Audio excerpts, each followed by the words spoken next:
One of the stereotypes about the Yiddish language is that it's inherently funny.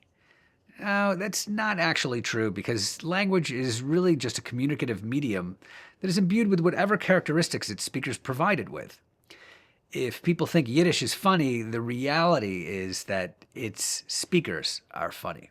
It is true that Jews have played a significant role in the American comedy industry, and that Yiddish and the Yiddish accent have contributed to this. Beginning in the late 19th century, performances in vaudeville, when ethnic performance dominated American popular culture, putting on a Yiddish accent and performing as a bumbling immigrant was a common and popular comedy act. As Jews acculturated in America, Yiddish continued to play an important supporting role in comedy. One can think of the Marx Brothers, the Three Stooges, Mel Brooks, Richard Belzer, and many, many other Jewish comedians and writers who used Yiddish or Yiddish accents to infuse an element of Jewish culture into their work. It's a common comedic thread that can be found consistently in 20th century American comedy. Moreover, this engagement with Yiddish as a comic foil is the reason that some people think that it's the language itself that's funny.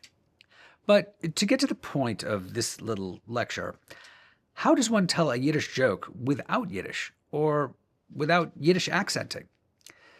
Consider the following short joke that appears in at least one of these anthologies of Jewish humor.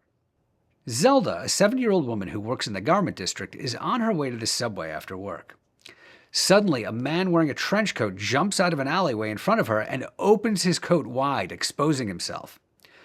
Unfazed, she looks at him and says, "This you call a lining?"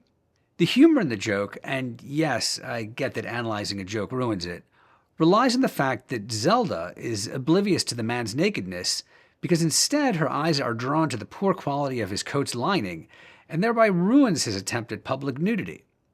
A notable factor here is that the joke also relies on the audience's familiarity with the garment industry, which was heavily Jewish from the late 19th century through the 1950s.